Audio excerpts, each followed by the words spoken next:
On se retrouve ici en banlieue de Toronto, à Oakville, en bordure du lac Ontario, pour assister à ce qu'Infiniti nous a dit être le plus important lancement de son histoire, celui du nouveau QX50.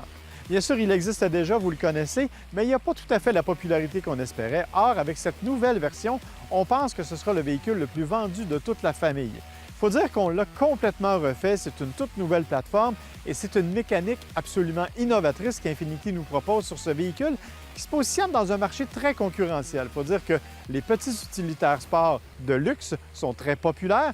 Celui-ci devrait connaître un certain succès, d'autant plus que son prix est relativement abordable.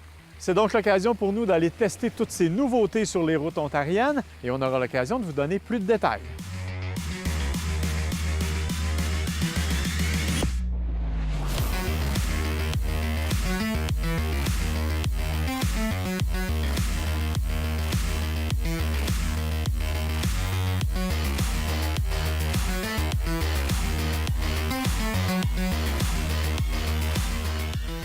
L'Infiniti QX50 est un petit utilitaire sport compact qui a été complètement modifié. On le connaissait auparavant sous le nom de EX, il a été par la suite renommé QX comme l'ensemble de la gamme Infiniti, et on arrive maintenant avec une toute nouvelle génération. Intéressant parce que c'est une toute nouvelle plateforme pour laquelle on a utilisé beaucoup plus d'acier à haute densité, ce qui permet d'améliorer la rigidité notamment de 28 %. Ça veut dire évidemment moins de roulis, moins de tangage quand on conduit de façon un peu plus dynamique. Parmi les autres éléments qui distinguent ce véhicule, il faut remarquer notamment le capot qui s'ouvre dans une version qu'on appelle clamshell en anglais, donc coquillage, c'est-à-dire que ce n'est pas qu'une partie du capot qui s'ouvre, mais bien la totalité. Les lignes sont d'ailleurs logées sur le côté. Autre élément intéressant, un toit ouvrant gigantesque panoramique qui est de série sur la totalité des versions de l'Infiniti. Notre modèle d'essai roule sur des roues de 20 pouces, qui a peut-être un peu compromis le confort, évidemment, mais dans l'ensemble, c'est intéressant, sauf que le 19 pouces est de rigueur normalement sur les autres versions. Bref, c'est un véhicule au style affirmé qui est définitivement bien ancré dans la personnalité Infiniti.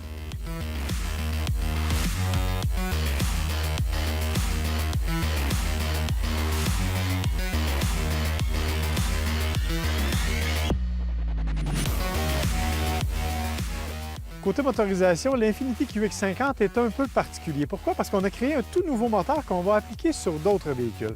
Dans ce cas-ci, on parle d'un moteur 4 cylindres 2 litres qui développe 268 chevaux, 280 livres-pieds de couple et qui est jumelé à une transmission automatique à variation continue, la fameuse CVT, qui fait malgré tout un bon travail.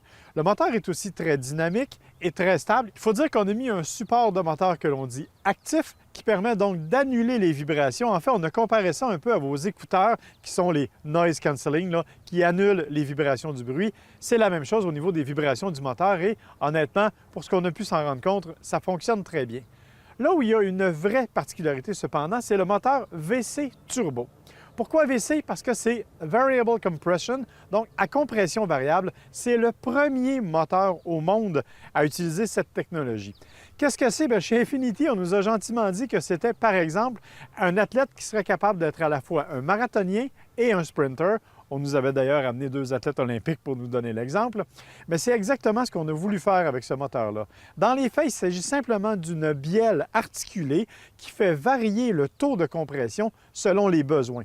Donc, soit le taux de compression modifie pour être plus économique, soit il sert davantage à la performance et à la rapidité. En fait, ça fait un moteur qui est très nerveux en accélération et honnêtement, dit-on, qui est le plus économique de sa catégorie avec 9 litres au 100. Pour le moment, notre expérience est plutôt de 9,8 litres au 100, mais on est bien prêt à lui donner une chance.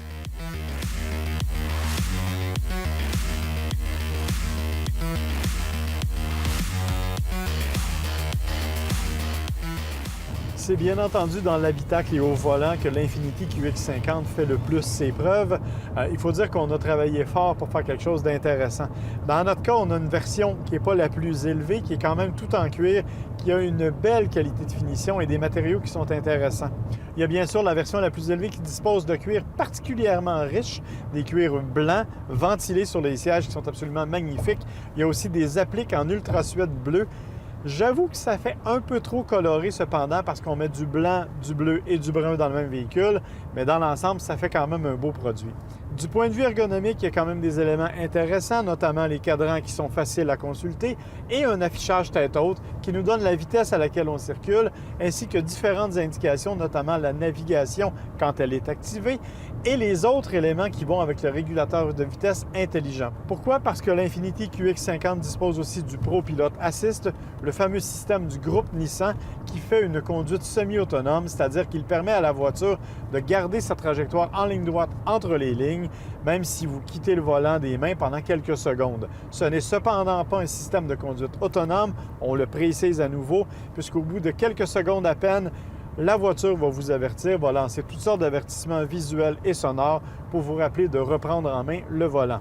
Parmi les bémols que l'on peut souligner, il y a le système d'infodivertissement qui est un peu pas mal compliqué. En fait, on a conservé les deux écrans que l'on connaissait déjà chez Infiniti et l'ergonomie des menus est assez complexe. En fait, on a cherché pendant de longues minutes certaines commandes. Par exemple, la possibilité d'entrer manuellement une station de radio. Eh bien, croyez-le ou non, c'est impossible quand on roule. Il faut le faire lorsqu'on est à l'arrêt. Sinon, il faut utiliser le bouton qui s'appelle « Scan » qui vous permet donc de changer d'une station à l'autre.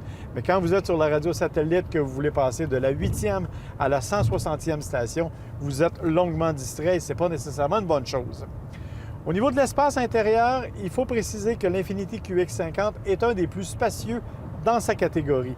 Spacieux d'une part à l'arrière à l'espace de chargement. Quand on abaisse le tout, c'est 1880 litres d'espace de chargement qui sont disponibles avec un haillon électrique que l'on peut activer en passant le pied sous le pare-choc arrière.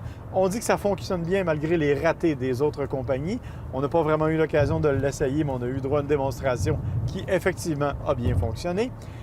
L'espace arrière aussi est intéressant parce qu'on a permis aux banquettes arrière d'être coulissantes, donc de s'avancer ou de reculer, ce qui permet bien sûr d'améliorer l'espace de chargement, mais surtout d'avoir un espace pour les jambes qui est vraiment imposant et qui est définitivement plus élevé que celui de la compétition. Dernier détail, quant à la conduite elle-même, c'est un véhicule qui est extrêmement silencieux, qui se conduit fort bien, qui dispose de plusieurs modes de conduite et qui dispose aussi de la direction assistée électroniquement sur certaines versions, les versions les plus élevées. Ce que ça fait en fait, c'est qu'on est en mesure d'adapter la réponse du volant et la sensation dans le volant, ce qui nous donne vraiment une conduite nettement plus inspirée et nettement plus dynamique. Quant aux modes de conduite, ils affectent à la fois la transmission, les suspensions, l'accélérateur lui-même. Ça donne donc encore une fois une conduite différente et un petit peu plus agressive. On ne peut pas parler de conduite sans parler de la transmission CVT, transmission à variation continue, qui bien sûr a ses défauts comme la plupart des CVT, mais pour laquelle on a simulé quand même un mode manuel. Ça nous permet donc d'aller jusqu'à 6 rapports simulés avec des palettes au volant. C'est efficace, c'est agréable, mais pour qu'elle soit vraiment plus performante, il faut la mettre en mode sport. Dans l'ensemble, l'intérieur du petit Infiniti QX50 est accueillant, il est surtout extrêmement spacieux et très silencieux.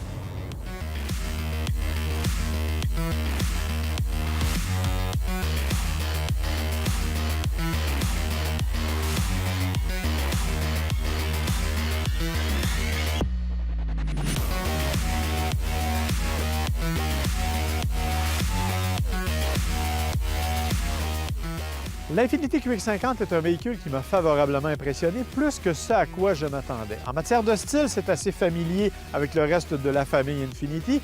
On aime ou on n'aime pas, moi j'aime bien, même si c'est relativement discret. Par contre, c'est en matière de conduite où vraiment j'ai été impressionné. Il y a bien sûr quelques défauts.